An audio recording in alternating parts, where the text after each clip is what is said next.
I'm Heather. And I'm Desiree. And you're listening to the Perpetually Overdue podcast. Hello, my name is Heather. I'm Desiree. And welcome to another episode of the Perpetually Overdue podcast. Today's episode is going to be kind of random, a little bit all over the place. We're just going to be chit-chatting all things books. Yes. But right before we started this recording, we were having a little theater kid moment. Mm-hmm. Both Desiree and I have done theater at different parts of our life. I did theater as an adult in her 20s. Desiree did theater also as an adult, but started in high school. I was not brave enough to do theater in high school. Technically, neither was I, but my best friend at the time, who was a very extroverted Spaniard, whose mother was a flamenco dancer, so she was all about theater. Oh, yeah. She begged me to audition with her. I didn't take it seriously because I was like, I don't do this. No, are you crazy? But she begged me because she didn't want to audition alone.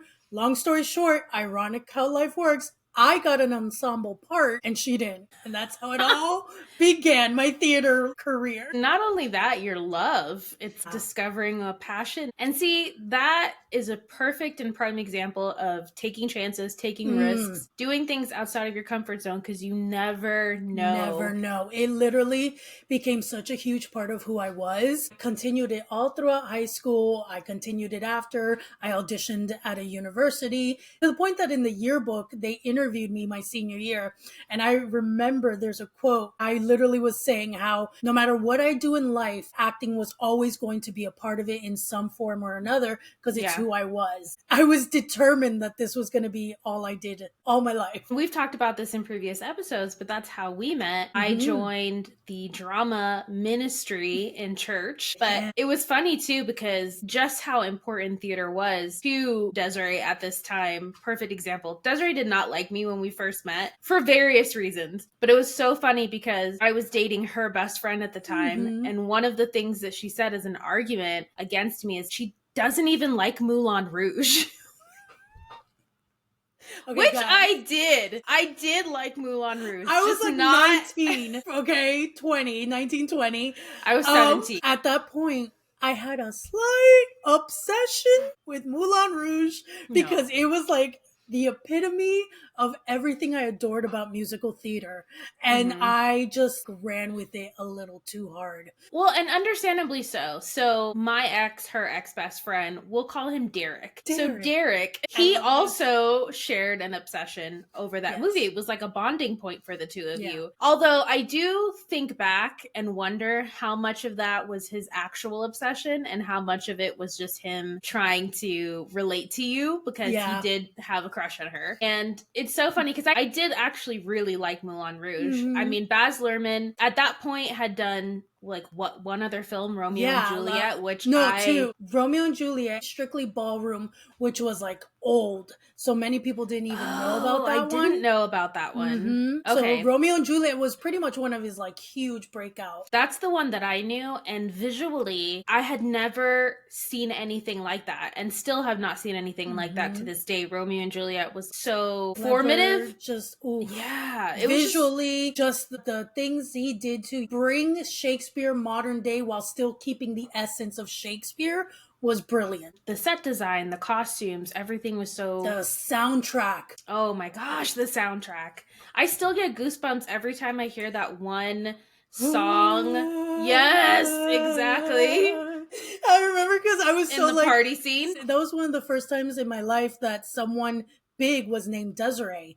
Because when I was younger, my name was very uncommon. And so she was this artist named Desiree. And I was like, mind you, fascinated. Never heard of anything else of hers. But that song and her voice. Oh my God. It was deep, angelic. Low register shivers. Yeah. Not to mention just the phenomenal acting. Leonardo DiCaprio was a baby at that time. Yeah. Claire Danes, also a baby. The man who played Mercutio. I can't remember his name. Johnny Leguizamo. Wow. Johnny. John, I know. Johnny. One we're that's on not a nickname basis. We're friendly. He's my bestie. He is Puerto Rican. New Yorker, too. He's New Yorker, yes, New Yorker. For sure. Harold. Harano. We didn't just look this up by We didn't. He was my favorite character. That speech that he does before he dies on the beach was just... cannot get any better than that. I mean, he's a phenomenal actor in a lot of things. He was on an HBO show called Oz. I was not allowed to watch that show.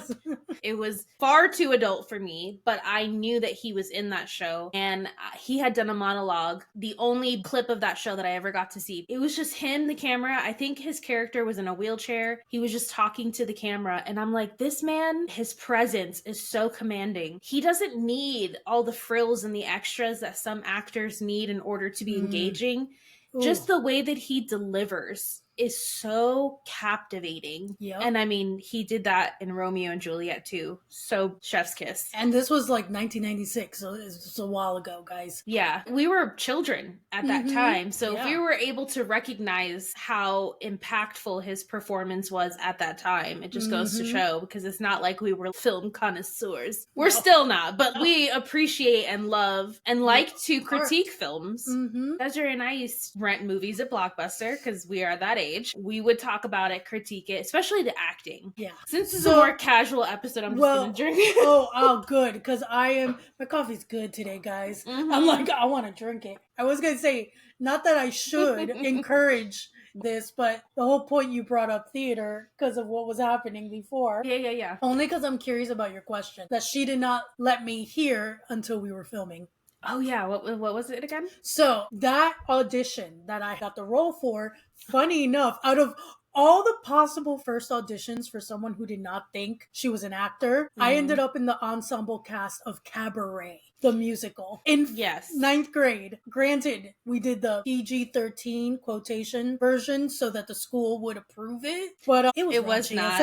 It was not. She was in a full nude bodysuit with booby tassels, and you were 15. She told me she was 15 years old. How they convinced me to do that. I do remember I was being very resistant. I had huge body issues since middle school, so even more so. Granted, looking back, I had a very womanly body only because of my hormone issues, so I developed faster than voluptuous than my, more pubescent friends who probably could not play that role because they wanted somebody who had a woman's body, curvaceous, sexy, sultry. But all I was thinking was I was big and I thought I was going to be unflattering, but somehow they convinced me. And the thing was at the bottom was a fallen down kimono just covering the no-no area. The fact that you called it the no-no area? Because I've seen a few people say that recently and it's stuck in my head. And so my legs, obviously bare legs, full body suit, but it was nude, coming from the bottom, very low below my belly, and then all there was the tassels on the nipple area. Which, okay, just time out a second.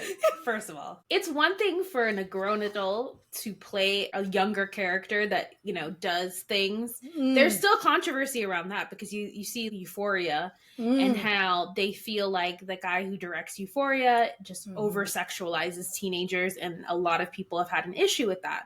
You were 15. You have to think about it in the sense of, this is on stage. The people that are sitting in the seats in the rows, they're looking at you and they're not seeing the up close detail of, this is a bodysuit. Oh yeah, because it's purposely supposed to give the real illusion of nudity. That should not have been a show that y'all were doing in high school. Sorry. And the reason also I got picked for the part was because when I had black hair, I'm very pale. I can play Asian somehow when I was younger more. I don't know why. My eyes twitching. Exactly. No. Exactly. So they assumed I was the best part for the Japanese yen. So they did the whole full-on Hence white... the kimono. Yes. So I had the full on white face. I had the little pursed red lips. Oh no, They you did geisha did, makeup? yep, geisha makeup. Oh. I had the wig that was the big, almost Georgian. Please don't come for her. She didn't know. I did She not was know. 15. I was 15. They put me in it. The adults should have known better. This is 1998, guys. At the time, did you have any Asian American or East Asian American students Honestly, in drama? No, there wasn't any. Yeah, there wasn't any in my class. It is controversial. We have talked about how roles are whitewashed. Mm-hmm. Granted, you are not white, but Mm-hmm. you are playing somebody that is outside of your own ethnicity. Mm-hmm. And that has been an issue in the past. It is still an issue. Yeah, I mean, you were 15 years old. You were following what the adults said. Mm-hmm. And in addition to it being too sexual for somebody of your age to be playing that role with booby tassels, and you also were playing an Asian character and you're Puerto Rican. And the MC, while he's singing the song, Money Makes the World Go Round, there's parts where it's like, oh, he rips the tassel off my nipple. It was detachable. It was a thing. I don't know. Yeah. Guys. Look, I'm not a prude. I have been to burlesque shows. I have enjoyed the burlesque shows. It's not that. It's the age. I was a teenager. Yes. Yeah. So the question I was going to ask was if your drama teacher was male or female. He was a gay black man. Okay. At least he wasn't... People might come for you for saying this. At least he wasn't a straight man, because that would have been weird. Yes, it would have been. Because we had everyone involved. They got the dance team who played the burlesque dancers, and they were full on. You know how the vigilante shit Eras Tour dance? Have you seen clips of it where they have the chairs and they're doing a very almost burlesque type number? Yes. That was tame compared to what the dance crew was doing at our school. I mean, I can see how doing a run of cabaret is like a queer fantasy. Mm-hmm. It would be a fantasy for a lot of theater people. However, I still think that should have been like a college thing. Yes, agreed. Not a high school thing at 15. How the school approved it, I don't think they knew what they were approving until it was probably too late. Because granted, that was his last year. That's also probably what it was. That was his last year. I'm going to go out with a fucking bang. But I will say, inappropriate aspects aside, it was a very cool experience for a first-time theater experience. I got to experience it with a bang. It was a popular, age-old musical. It had so many elements to it. So before we started recording, we also talked about how you've been on a little bit of a reading binge recently. Yes, which it had been a while, so I really missed it.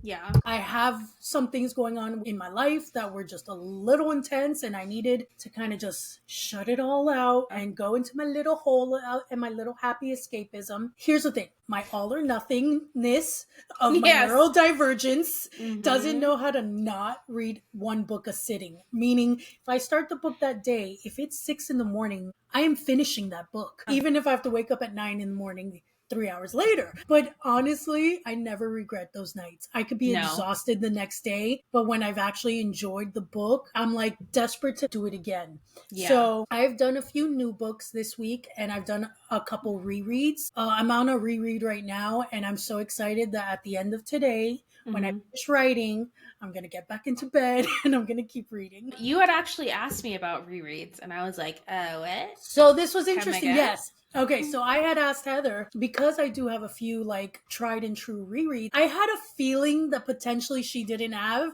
but I was curious to see if maybe. So I did ask, and I was wondering if you had any rereads. Well, I'll just first start off by saying that if you see my little loft library area, the amount of books that I have is ridiculous. It's gorgeous. It's so pretty. It's heavenly. Thank you. We go out all the time and we always end up at a freaking bookstore. We were just at a bookstore yesterday. Mind you, we're going to have to move soon, and we're like, we shouldn't get any more books because we're going to have to leave and it's just going to be more things to move. We walked out with at least 3 books. So I love it.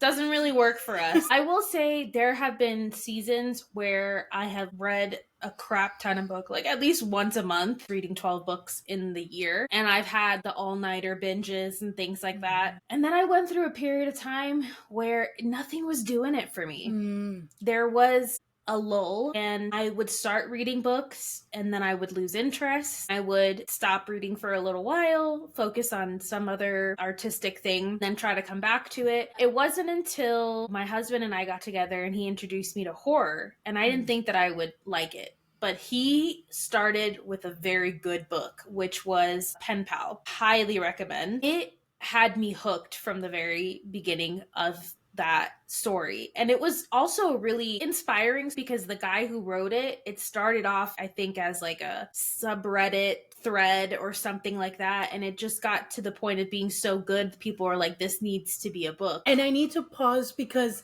here's the thing. If anyone is a romance reader, this is not the J.T. Geisinger book, Pen Pal, which is huge. Well, that book isn't what you think it is. It's the biggest plot twist ever. Oh, this is not the one you read recently, right? No, I still haven't read it because I've been holding off for reasons. But it literally is some people's like favorite all-time book, and it's not what I would have thought it was. So just in case you guys think it's that Pen Pal, it's not. It's not. This is an older Pen Pal book. There's no romance in it whatsoever. Not even a little bit. It is just horror. It is just straight horror, and it is really unnerving. So that kind of got me jump started again.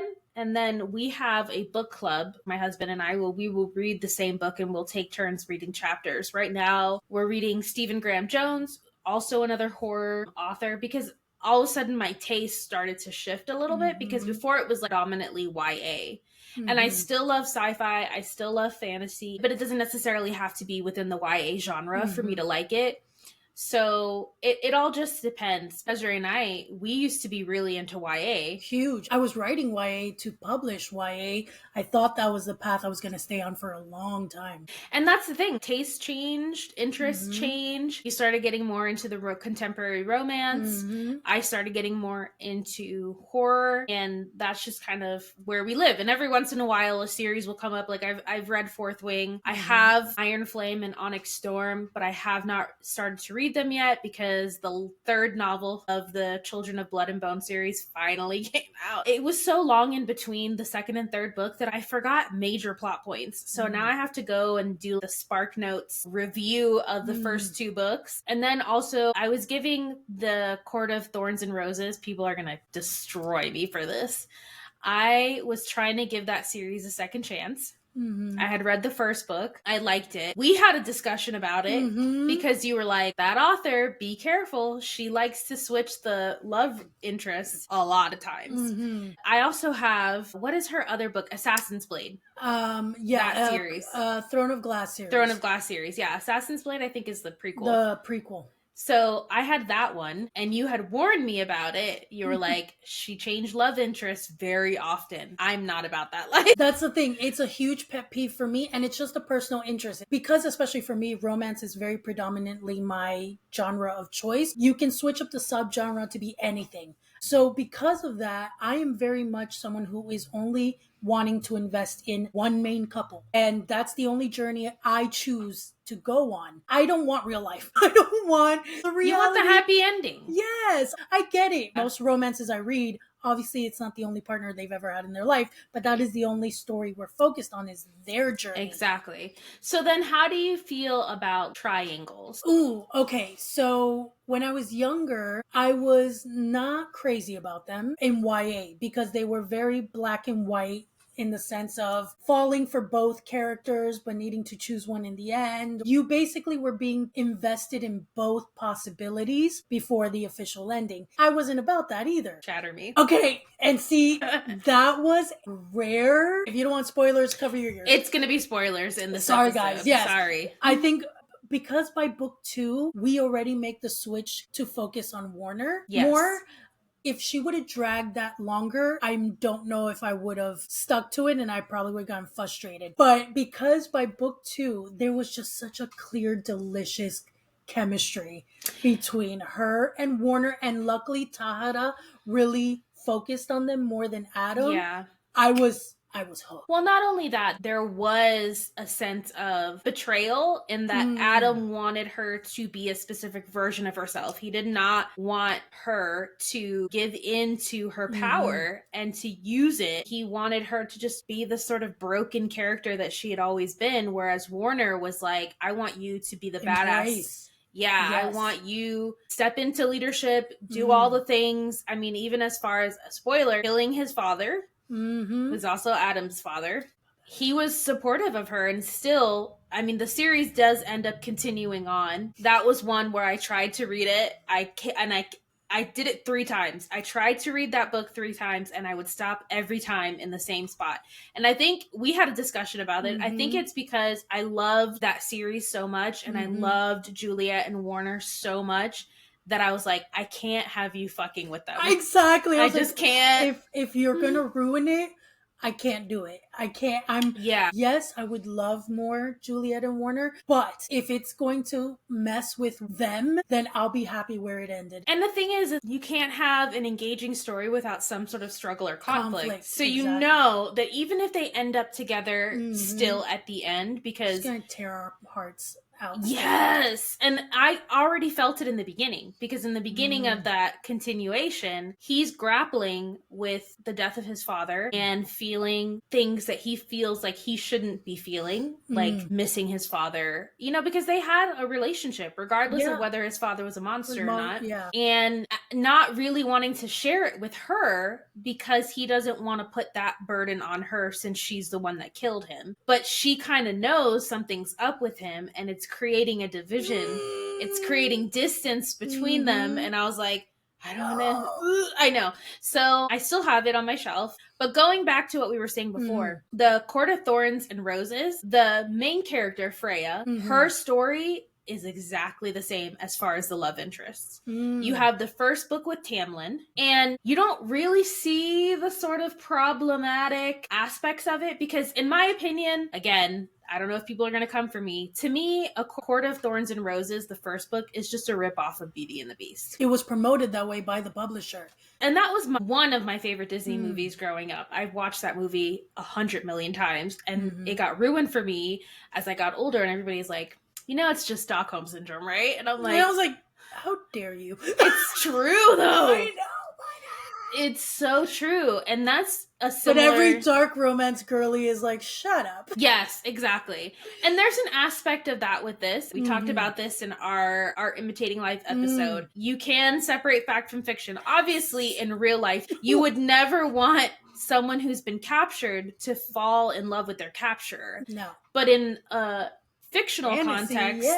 we can allow for some moral grayness. So with Tamlin, initially, you like them together. You like how the romance progresses. And they introduce her real mate in the very first book. So you already have like an inkling. There's a connection between them that is shown from the first book. Granted, it's towards the end. Ooh, what is this weird connection with this man that she says is like the most beautiful man that she's ever seen? Mind you, she's in love with somebody else. Yeah. But she has eyes. So, and it's a very enemies to lovers type of story between her and her actual mate. It's very Twilight imprinting. There's an aspect of it where you're like, oh, you can love somebody and be together, but not be actual mates. And when you do find your mate, there's a connection that cannot be broken there. And so knowing that there was never that mate moment between her and Tamlin, you kind of wondered. But he's such a royal dick in the second book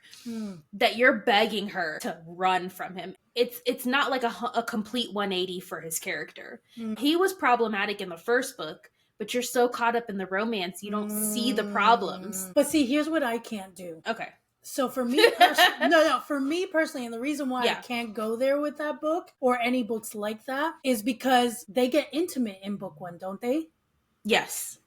It's messy. And exactly. That ruins it for me. That really? Yes, because it's not her with who she's supposed to be with. And in any book, even in romance books, when they try to do that, for me, it's a huge turnoff. If the main character gets intimate with someone who's not the person they end up with, it ruins it for me. I don't want to see that. I want for me, it's only those two. It needs to be a completely unrealistic you and me. that's it. Like, because there's an emotional investment there when I am feeling what the main character is feeling when they get intimate with someone on page, because I'm not reading it just as an outsider. When I read, I'm feeling their emotions. I'm invested in their inner dialogue. I'm invested in their inner turmoils. That's why also a big pet peeve for me is when the female character has such huge inner turmoil because she feels so wronged by, let's say, the male character. But then when they talk,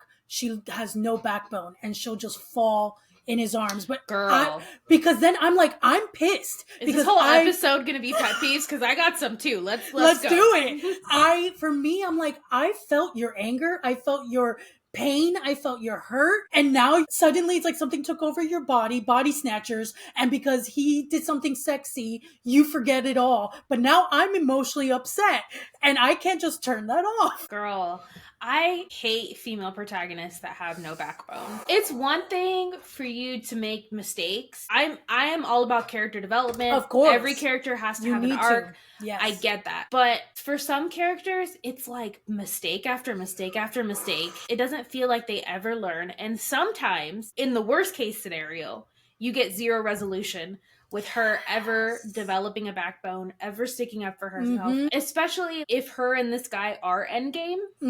It's never going to get addressed to the level of what you want. And it stays with me. Like, I will never be able to fully just enjoy their happily ever after, because I'm still thinking, are we really not gonna ever discuss this? See, this is why I couldn't get... Okay. Okay. With certain romances, and this happens, I will say, predominantly in dark romances. It's not all dark romances, and there are plenty of contemporary romances that have this going on. There is a line. There is a line of utter disrespect that, to me, you cannot come back from. I don't care how much you claim to love this person. If their behavior is toxic, there is no redemption in my book, unless there is some, and let's be honest, this is not always the case, there's some intense storytelling where this character goes through an intense transformation, and there's time where they learn from their mistakes, and there's separation. Grovel. I need a groveling period, not an instant, okay, you're forgiven. Yes, and there's separation between the two characters where they grow and they become different people. This is why I couldn't get into the After series. Because for the life of me, that male protagonist, I can't remember what his name was. Holden, yes. Yeah. He was so fucking toxic. Drove me fucking crazy. And she barely had a backbone. I mean, you were an entire bet to this man, girl. And then the second movie, granted, I didn't read the books, but the second movie just looks so dysfunctional that I didn't even want to watch it. For so long, I thought it was because they were pubescent looking, and I thought that's why I couldn't. But then I saw the My Fault, Your Fault movies, and they're young. Have you? No, and I was like, I haven't. You haven't? They're so delicious. I believe you.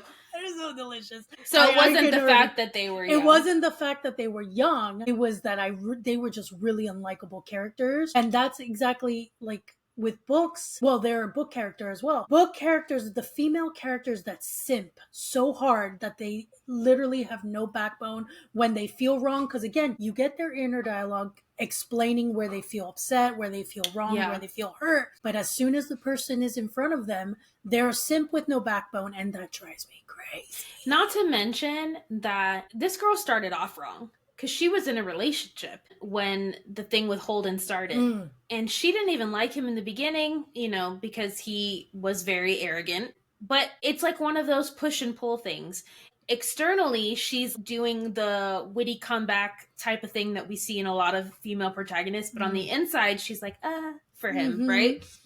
She had a really good guy. And this is also what I hated about this series, is that it promotes the trope to young women specifically, that the bad boy, the toxic boy, is the better option than the good guy who's actually fucking there for you. And let me tell you, as a young person, you don't appreciate how valuable it is to have somebody who really understands you and is there for you. I think a lot of the times, especially if you're toxic yourself, because let's be honest, we've all been there, you throw away the nice guy because you thrive off the drama and the toxicity and the roller coaster. Yes, the excitement of the roller coaster. But let me tell you, when you become a woman, that gets old really fucking fast. And you get tired of being disappointed and let down and strung along and pushed and pulled all over the place. So it just annoyed the shit out of me because I was like, this is not, no. The main character is allowed to make mistakes. He's allowed to be fucked up. Case in point, the one romance series that you introduced me to that I loved so hard, where all of the male characters within this series had serious problems. Talk about dark romance. Yeah. This was fucked up. It was literally scarred souls. Yes, exactly. But as fucked up as the men were, they treated the women appropriately. Like they worshipped the ground that these women walked on. It was beautiful.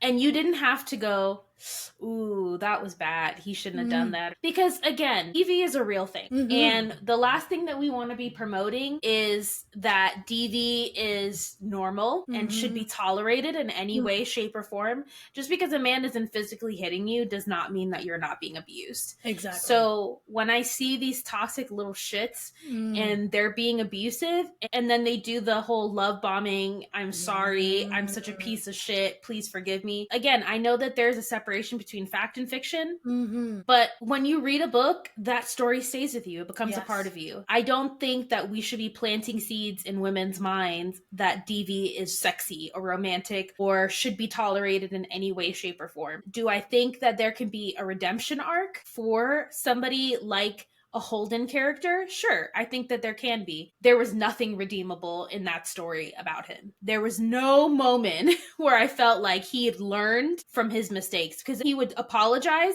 he'd be good for a little while, and then he'd go fuck up again. What is that? What is that? And again, some people thrive on that type of drama. Personally, it's just not for me. I don't find it attractive, appealing, interesting, sexy. It doesn't do it for me. So not for me. No. So yeah, there is the pet peeve of toxic men and simping women, and they always seem to find each other.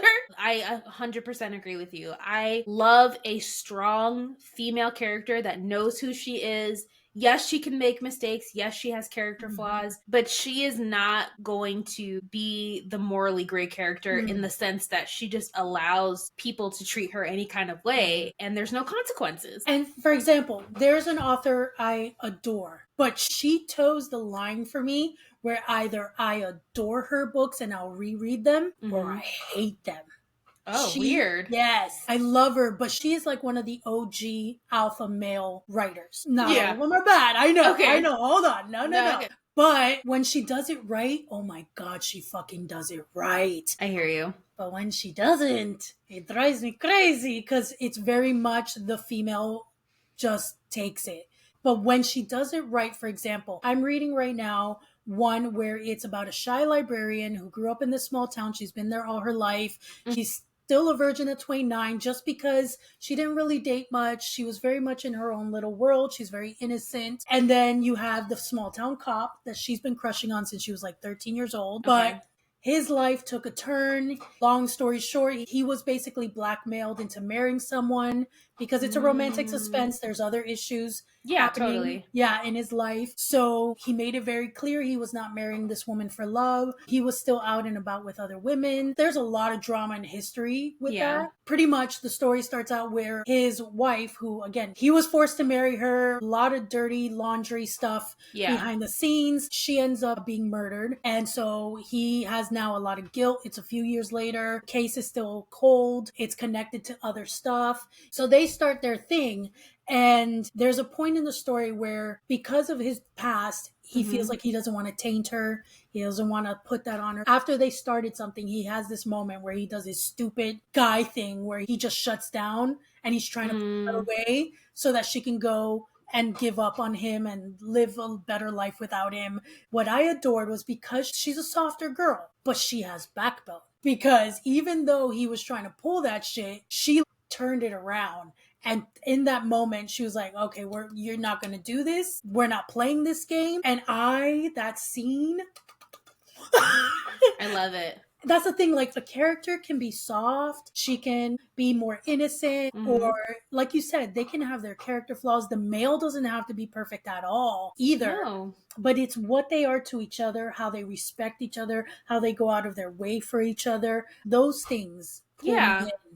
And it's not even just romance. A perfect example. Everybody loved this movie. I don't think it's based on a book. I could be wrong. That came out, I think it was last year or the year before that. It was a horror movie.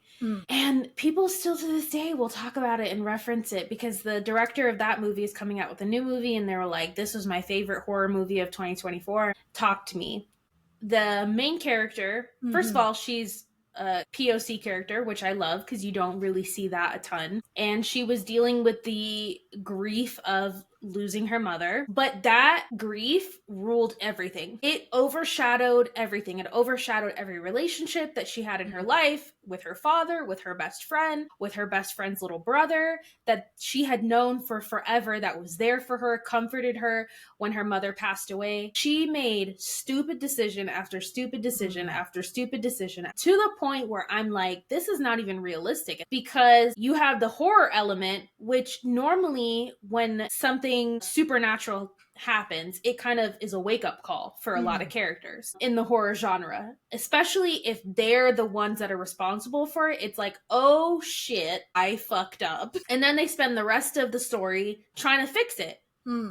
Not this bitch. She continued after being responsible for the pain and suffering of other innocent people that she claimed to care about, people who cared about her, who were there for her. She continued to make mistake after mistake after mistake and was responsible for so much destruction. All because she didn't know how to grieve properly and to just let the fact that her mother was gone be real. And I understand that. I get it. But after the first fuck up, which was a big one, she should have been like, this is not what I wanted. And granted, that might have been a particular choice for the director, the writers of this movie, that they wanted you to dislike her. They wanted you not to root for her, because in the end, when she makes it right, it's at her expense. Sorry, spoiler alert. And so you're not very attached. You're not like, oh no, because the whole movie she'd been fucking up. You're like, yeah, that's right. Fix it. But for me, I just couldn't connect to her. And so I didn't care. I didn't care about her story. I empathized a little with her grief, but I'm like, you're handling it so poorly that I can't be on your side and I can't root for you.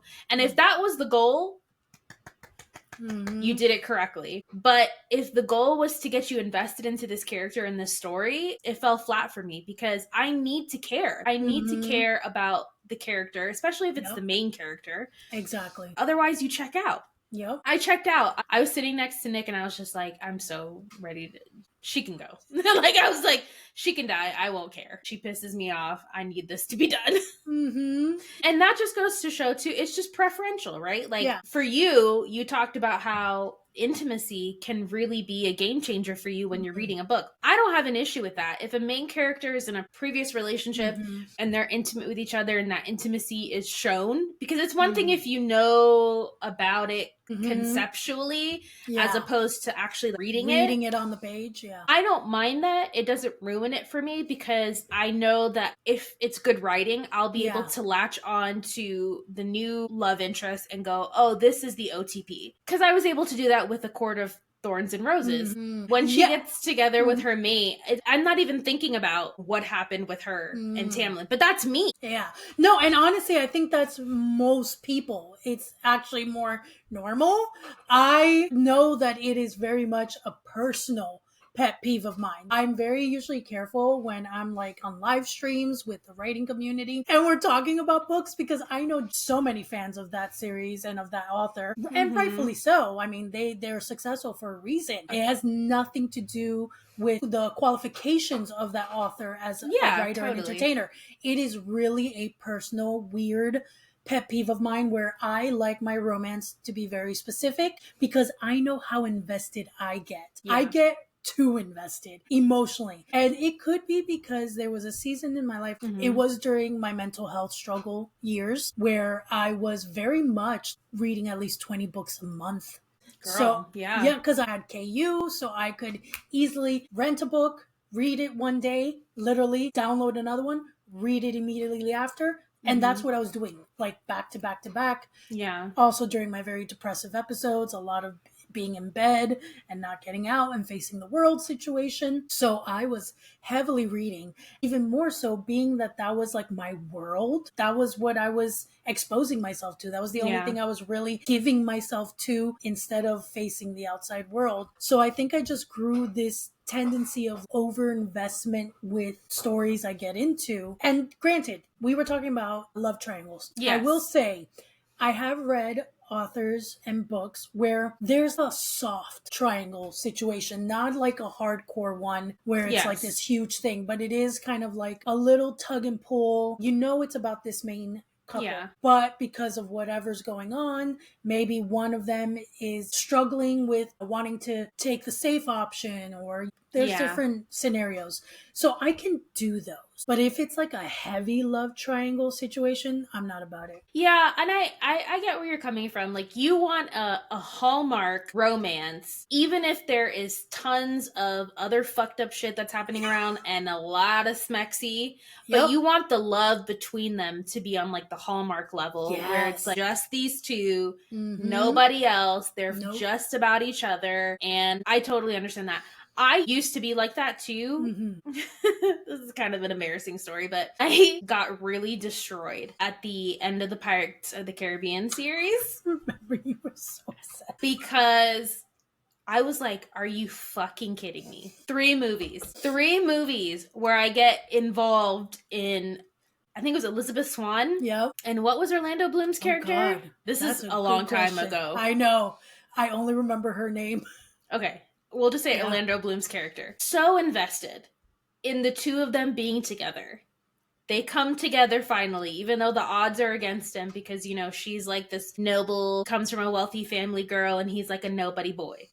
For them, these fucking bitches, to make it about him and his dad, which was never a thing, and then all of a sudden, the point is that he can only step on land once every year or every 10 years or something it was stupid a long like that. Period, And I was like, you got me invested in these two together. They have gone through so much to be together. And in the end, in order to save his life, they had to cut this deal where he would be on this ghost boat underwater. This is such a bad... Have you ever seen that series where they're like, describe a movie, but in the worst way possible and see if people can guess what the movie is you're talking about? But That's how I feel like I'm doing right now. It's even worse, though, when they continued the series and it turns out he had a whole ass kid. I didn't know that. I didn't watch that series as much. That's why I don't think it affected me, because I don't even know if I saw the movies. I walked out of the 3rd movie destroyed. So affected. I remember hearing the rant about it.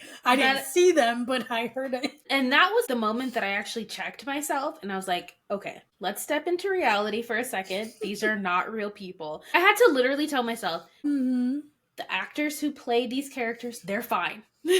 They're okay. Because I was too invested. Oh, I hear that. That I was getting emotionally destroyed over it. And so ever since that day, I've been able to better separate my feeling. I still get rarely involved, don't get me wrong. But I've been able to better separate, at least once the story is over or once I close the book for now, I'm able to push it away and go, this is real life, this is fiction, everything is gonna be okay. Honestly, I feel like it's a mark of a good story and good writing when you get to that level of being so invested and you're and affected. I said earlier, Juliet and Warren, in my mind, they're perfect and beautiful forever and always. No wrong can come to them. Nope. They're happy. And a good example of the antithesis of that is Tris and 4.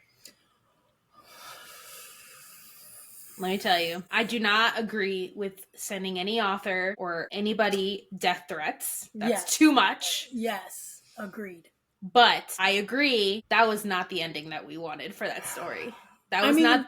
It wasn't even the ending that we thought could possibly happen. Writing wise, I will say this. This is my critique of that series, the Divergent series, is that they put too much emphasis on her wanting to get away from her abnegation upbringing and her feeling like such an outsider, that she chose the exact opposite. Even though she was divergent and could have gone a number of places, she chose the exact opposite of what abnegation stood for. And I know that the author said that it was supposed to be full circle, but this character was damaged. After her parents died, after her brother's betrayal, she became cold. Like, if you read Triss on paper, she is a cold-hearted bitch. Yep. And you understand. She becomes very calloused, yes. So for her to have this sort of holier than thou come to Jesus moment where she sacrifices herself over her brother, who she did not give a shit about earlier in the book, could not care less if he lived or died. It made no sense. No. Especially when the one person who she was actually soft with, the one person who made her feel anything, she just leaves behind. And knowing how he finally found family in her with what he went through with his parents and his trauma and how much she healed something for him, and to just abandon him like everyone else in his life. She didn't even think about him. It was like she didn't care about him anymore. Her only focus was this redemption plot that she needed to do with her brother. Well, and the thing too is the third book was so heavy in the exposition. She wanted to explain this whole world in every detail. The plot took a backseat. Yeah. It took a hard backseat. And what made the first two books so good was her character writing of these two characters. They also took a backseat. Oh yeah, that's what I was about to say. Their relationship was damaged and it never really got repaired, which was even worse. It never really got repaired fully. And then she goes and sacrifices herself. I was like, are you fucking kidding me right now? And then to stick a hot poker knife into the wound even more. Then she shows us the depressive years for 4 after that. And his trauma and needing to heal. And I was like... Girl, I was so mad. 4 is the best character in that book. Yes. No offense to Triss, but girl... I could care less. 4 deserved a happy ending. He deserved to have the woman that he loved by his side. Choosing him. Choosing him because his mother abandoned him to an abusive father. Then she wants to show back up in his life when he's already an adult, showing him that she had been there all along and never stepped in to stop the abuse that he had to endure. Never gave a fuck about him. Girl, what? This is something that I always say as a writer. You can have a story mapped out how you want it. You can have a beginning, middle, and end. But when you sit down to write this story and that story comes alive, you have to go wherever it takes you. Because if you are so hell-bent on a specific ending, but you don't execute it to where it makes sense how the series ended the way it did, where were the breadcrumbs? Where was any conflict where I thought in my head that this girl would ever choose to come back around to the way that she was raised as abnegation? Never. There was never a moment. In fact, when her brother volunteered to do the thing that might get him killed, she was like, great, I don't give a shit. And then all of a sudden, she's gonna have a split-second change of heart. In the simulation situation, it was like out of nowhere. It was like, yes, this is what I must do. And we were like, the fuck? What? This one person, like your brother who betrayed you, who was the reason that your parents died. You killed. Yes, who didn't give a shit about... You couldn't let him go, of all people? No, I'm sorry. No, it made no sense. It made no sense. And at the end of the day, I get authors wanting to like make big risks and, try new things. I will just say that's the hill you want to die on. Just understand, sadly, I never had any interest to read from that author again, and I never did, because that ruined it for me. I didn't trust that author anymore to tell stories that wouldn't end up like pissing me off. And here's the thing, to compare it to another book that ironically enough had the same actress play the lead character, The Fault in Our Stars. Gosh. That book, I was depressed for 3 days, but I knew what I was getting myself into. Yes. Granted, the entire time, this is just going to be an episode of fucking spoilers. If you haven't read any of these books, please read them and then watch this episode. Yes. But here's the difference. You knew that these characters were sick. Mm-hmm. Yes, the male protagonist was in remission, but if you know anything about cancer, you know that there's always a risk for it to come back. The whole time, we're focused on the main character and whether or not she's going to live or die. We were a little blindsided by how the story developed and who ended up actually being the one to die, and it was heartbreaking. But you knew what you were getting into. I never felt like the author, John Green, ever led me astray or misdirected me or really did anything with these characters that felt like wasn't true to who they were. Like I felt with Veronica, right? Veronica? Yeah, Veronica Roth. And sadly, I have not read any more of her books. And I think a lot of people feel that way because I have not heard a peep on any other book that this woman has ever written. She had a series come out after, but yeah, I think she lost a lot of momentum as a rising author, unfortunately, after that. Yeah. Because that was a huge decision to make. I mean, killing off the main character at the end of a 3 trilogy. books!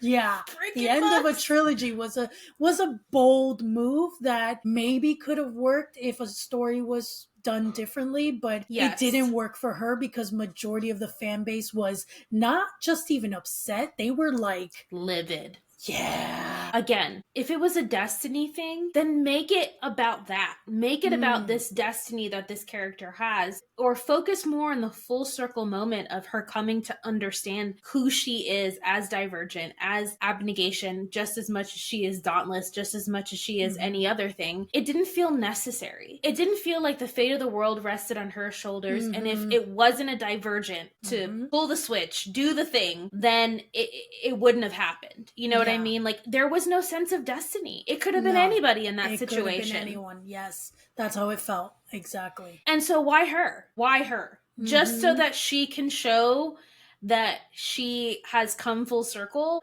But there was no... But she didn't. No! Exactly. Like, again, when she gave into the Dauntless persona, she leaned full hard. in. She was like, this is who I am now. This is my convictions. And she just became this hard person who went through shit after shit. And like you said, the only person she ever showed any softness with was For. Yeah. But other than that, everything about her was diving headfirst into danger, diving headfirst into conflict and bullshit. Not just that. It wasn't even just the exterior things. It was the internal reality. Yeah. Because you had so much of her internal dialogue. Even as a reader, I'm reading this and I'm like, damn, she is calloused. You know what I mean? She has no sympathy for anybody. Even people that are close to her, because of what she's gone through, because of the sacrifices that she had to make. She doesn't have sympathy for other people because she's like, I had to go through this, therefore I don't feel sorry for you. There was never a time in which that ever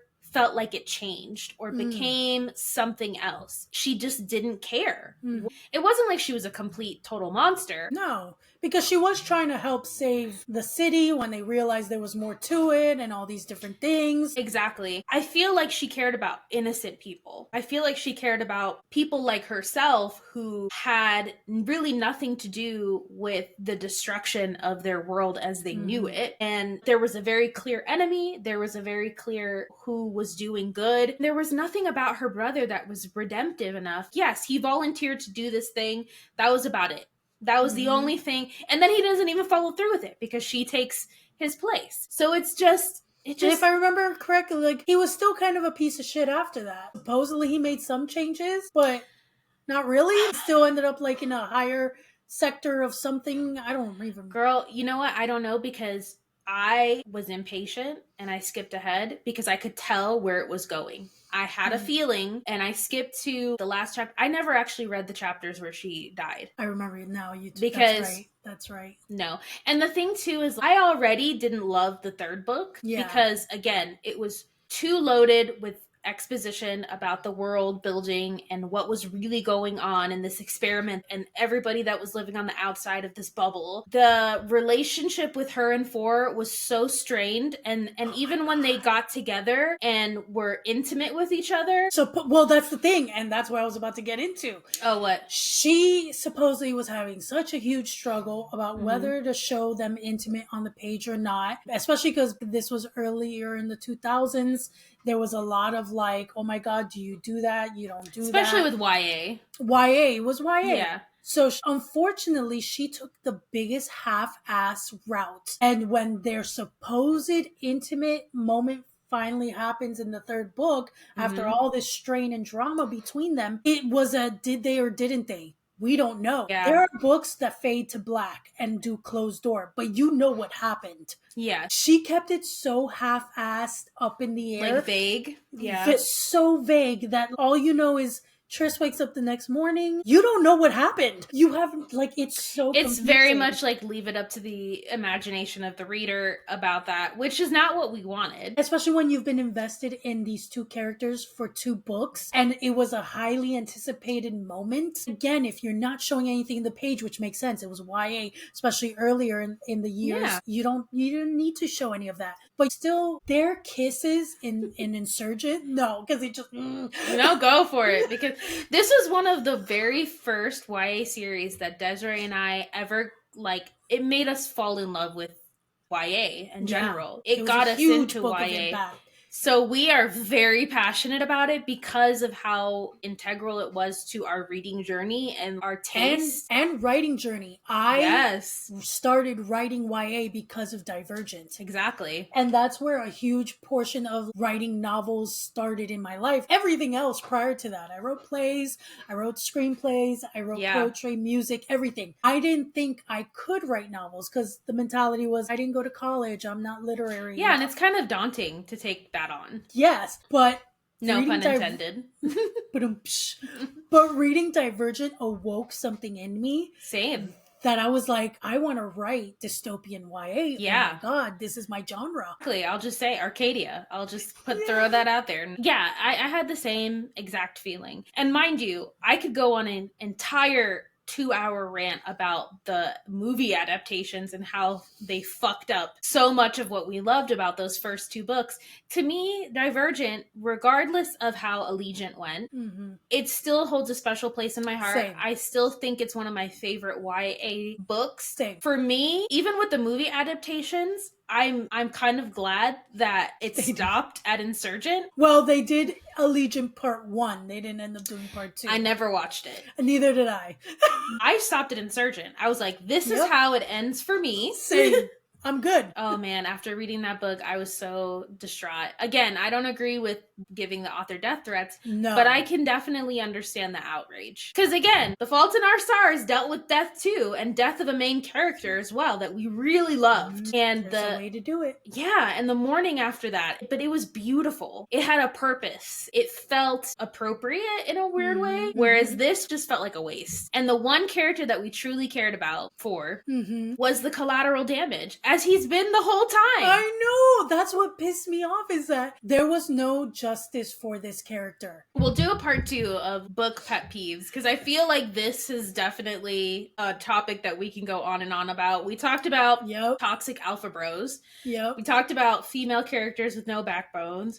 We talked a little bit about plot and how a story does take on a life of its own and you need to go where the story takes you. As a writer, I can say that that's happened to me before, where I was writing something, I had a clear understanding of where I was going, but I also allowed the characters to take on a life of their own. Same. Sounds weird because it's just words on paper, but when the ideas pop into your head, something that a character says or does that you weren't even expecting yourself or you had not planned on, but you were like, actually, this is really appropriate for this person. You realize my character has now become a person.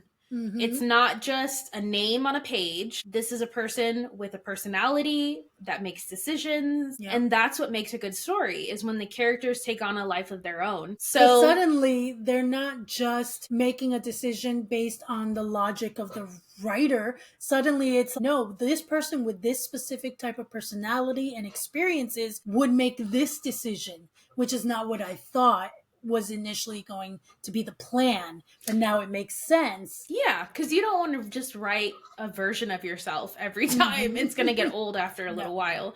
But we also talked about the whole love triangle. You talked a little bit about your pet peeve about not having intimacy with anyone but the OTP. Yes. And I talked about how yes, I do like flawed characters, but I like characters that learn from their mistakes and they don't need to make a million of them incessantly without showing any sort of growth. And then at the very end, poof, suddenly one decision that they make shows that they've grown and they've learned. It doesn't work that way. So we can definitely get into this in a later episode, part 2 of this. But for now, we'll just end it here. As always, we want to do a call to action. So what are some of your book pet peeves or story pet peeves? It could be with books, it could be with movies, it could be with television. Yeah.